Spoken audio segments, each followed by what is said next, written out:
ठीक है, तो हम लोग डिस्कस कर रहे थे किसका कि विश्व के सबसे दुर्लभ रक्त समूह क्रीब की खोज की है। कहाँ पे इसका खोज हुआ है? कर्नाटका, इंडिया में। ठीक है, और यहाँ पे कौन खोज रहे थे? तो इंडिया और यूके, यूनाइटेड किंगडम के साइंटिस्ट मिल करके डिस्कवर कर रहे थे इस चीज को। मतलब ये जो रक्त समूह है, यानी कि बोल सकते हैं ब्लड ग्रुप जो ये है, ये ना तो ए से मैच कर रहा है, ना तो बी है, ना तो ओ से, ना तो ए बी से, ना तो आर ए से। मतलब ये सब से क्या है, वो डिफरेंट है। इसीलिए ये न्यूज में था। और ये चूंकि न्यूज में और ज्यादा ये न्यूज इंपॉर्टेंट इसलिए हो जाता है क्योंकि ये कर्नाटका, इंडिया का मतलब खोजा हुआ चीज है। ठीक है, और यहाँ पे इंडिया और यूके के साइंटिस्ट क्या कर रहे थे? इस पे काम कर रहे थे। और इसका जो फुल फॉर्म होता है, ये काफी इंपॉर्टेंट हो जाता है, क्रोमर इंडिया बेंगलुरु। क्योंकि कर्नाटका, बेंगलुरु में ही इसको खोजा गया है, तो इसीलिए इसका नाम क्या हो गया? क्रोमर इंडिया बेंगलुरु। अब देखिए दूसरा न्यूज का क्या कि एयू स्मॉल फाइनेंस बैंक को आरबीआई ने अप्रूवल दे दिया है कन्वर्जन इनटू यूनिवर्सल बैंक। मतलब इनका क्या हो गया है? विस्तार हो चुका है इस बैंक को। मतलब होता है ना, इसका कैपिटल भी क्या हो चुका है? इंक्रीज हो चुका है, इनका कस्टमर बहुत ज्यादा इंक्रीज हो चुका है, इसलिए इसको अप्रूवल मिल चुका है। एक छोटा बैंक से, स्मॉल फाइनेंस बैंक से इसको यूनिवर्सल बैंक में क्या हो गया? दर्जा मिल गया। कितना याद रख सकते हैं आप लोग कि एयू स्मॉल फाइनेंस बैंक का हेडक्वार्टर कहाँ पे है? जयपुर, राजस्थान के अंदर। अगला और ये मोस्ट इंपोर्टेंट यानी कि बीबीआई हो जाता है ये बैंकिंग लॉस अमेंडमेंट एक्ट 2025 है। इसमें कितने अमेंडमेंट किए गए हैं ये पॉइंट आप लोग याद रखिएगा कि 19 अमेंडमेंट किए गए हैं, जिसमें से 5 मेजर लॉस पर।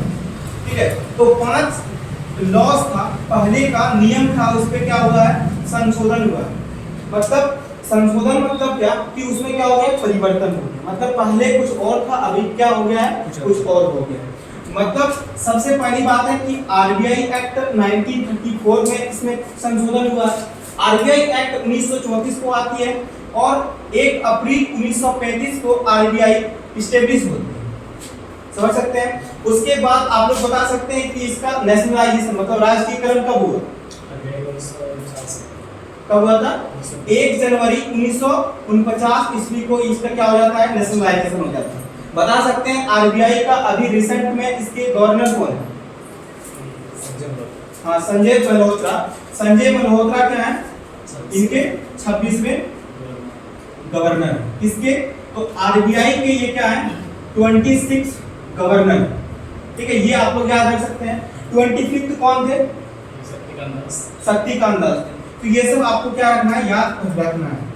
कल एक न्यूज आया था, हाँ, 24 जो थे गवर्नर कौन थे? उर्जित आर पटेल। और उर्जित आर पटेल से रिलेटेड कुछ न्यूज आया था, उसको क्या बनाया गया है? उसको एग्जीक्यूटिव डायरेक्टर बनाया गया। कहाँ पे? राष्ट्रीय मुद्रा कोष में, इंडियन मॉनेटरी फंड में, इंटरनेशनल मॉनेटरी फंड के अंदर उनको क्या बनाया गया है? हाँ, तो इसी तरह से क्या करना है? रिलेट करके आपको याद रखना है। यहाँ पे देख सकते हैं आरबीआई एक्ट, इसके सबसे पहले गवर्नर कौन थे? फर्स्ट गवर्नर ऑफ आरबीआई कौन से? कौन? सीडी देशमुख। इंडियन भारतीय सबसे पहले गवर्नर थे। हम पूछ रहे ओवरऑल सबसे पहले गवर्नर कौन थे? याद नहीं है? Sir Osborne Smith. कौन है? ऑसबॉर्न स्मिथ जो है ये आरबीआई के फर्स्ट गवर्नर है। ये आपसे पूछा जा सकता है स्टैटिक पॉइंट। ठीक है, अब आरबीआई के अगर फर्स्ट गवर्नर है तो सेकंड गवर्नर भी आपको याद रख सकते हैं आप लोग। इसका नाम क्या है? James Taylor. ठीक है, बताइए ये चीज। और भारतीय अगर पहला अगर फर्स्ट इंडियन पूछा जाए, फर्स्ट इंडियन आरबीआई गवर्नर, तो वो कौन होंगे? चिंतामणि द्वारका देशमुख। सीडी देशमुख। ये क्या थे? भारतीय पहले गवर्नर थे आरबीआई। ठीक है, आरबीआई एक्ट हो गया। उसके बाद था बैंकिंग रेगुलेशन एक्ट 1949। मतलब बैंकिंग रेगुलेशन, किस रेगुलेशन के तहत वो चलेगी, कौन सा रूल और रेगुलेशन वो फॉलो करेगी, वो बैंकिंग रेगुलेशन एक्ट 1949 में मेंशन है। ठीक है, उसके बाद आगे बढ़ते हैं, वो क्या है? SBI act. एसबीआई एक्ट कब आई? एसबीआई एक्ट आता है आपका 1955 में। क्यों आता है एसबीआई एक्ट? इससे पहले एसबीआई यानी स्टेट बैंक ऑफ इंडिया को नाम से जाना जाता था उसका नाम था इंपीरियल बैंक ऑफ इंडिया। क्या था? मिटा देते हैं इसको। एसबीआई का इससे पहले क्या नाम था? Imperial bank of India. क्या था? Imperial bank of India. Imperial bank of India पहले क्या करती थी? 1935 से पहले इंपीरियल बैंक ऑफ इंडिया ही क्या था? सेंट्रल बैंक ऑफ इंडिया था। सेंट्रल बैंक में यही काम करती थी, इंपीरियल बैंक ऑफ इंडिया। और ये इंपीरियल बैंक ऑफ इंडिया जो है इसका स्थापना कब हुआ था? 1 जुलाई 1955 ईस्वी को। कैसे इसका स्थापना हुआ? तो इसमें 3 बैंक आते हैं, 3 बैंक आते हैं, बड़े बड़े bank. Bank of Madras, bank of Bombay, bank of Bombay, bank of Madras और एक नहीं, बैंक ऑफ कोलकाता।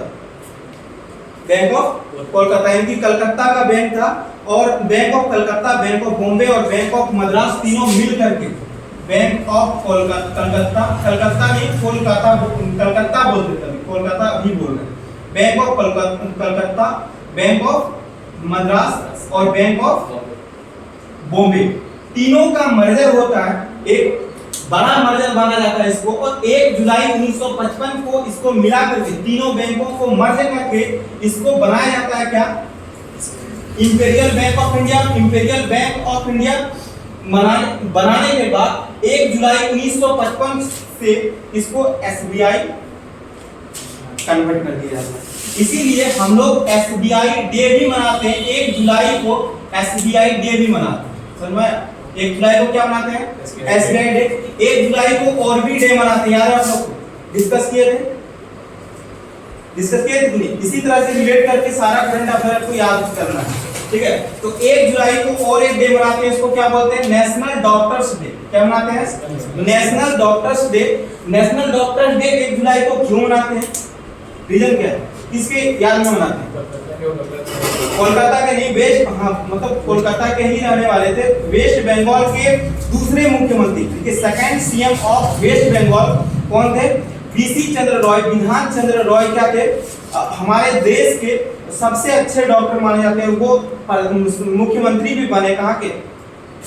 पश्चिम बंगाल के। तो वो दूसरे मुख्यमंत्री थे बंगाल के। और उन्हीं की याद में, उन्हीं की बर्थ एनिवर्सरी को हम लोग क्या मनाते हैं? डॉक्टर्स डे, क्योंकि वो बहुत अच्छे डॉक्टर माने जाते हैं, ठीक है? वो किसके याद में मनाते हैं? डॉक्टर विधान चंद्र रॉय के याद में। और 1 जुलाई को और एक डे मनाते हैं इंडिया में। बोल सकते हैं कौन सा डे मनाते हैं? GST day. क्या मनाते हैं? GST day. क्यों जीएसटी डे मनाते हैं? क्योंकि 1 जुलाई 2017 को इंडिया में जीएसटी लागू हुआ था, इसीलिए हम लोग उस दिन क्या मनाते हैं? जीएसटी डे मनाते हैं। और एक बनाते हैं क्या मनाते हैं? National doctors day. क्या मनाते हैं? National doctors day. क्लियर है? ये सब दोनों, ये सब रिलेट करके आप लोग याद रख सकते हैं। अब एसबीआई का अभी 1-2 न्यूज बता दीजिए कि एसबीआई के अभी एमडी कौन है? मैनेजिंग डायरेक्टर कौन है? बोल सकते हैं इसका हेड कौन है? उसका नाम है सीएस सेठी। सीएस सेठी जी अभी क्या है इसके chairman, MD and chairman SBI, ठीक है? इसका जैसे गवर्नर है, आरबीआई के गवर्नर कौन थे? संजय मल्होत्रा। कितने में है? 26वें गवर्नर। कितना याद रखना है? 1 लॉ हो गया, 2 लॉ हो गया, 3 लॉ हो गया। और यहाँ पे banking company acquisition and transfer of understanding, मतलब अंडरटेकिंग जो कंपनियां होती है, बैंक जो होती है, वो 70 और 80 का ये 2 अधिनियम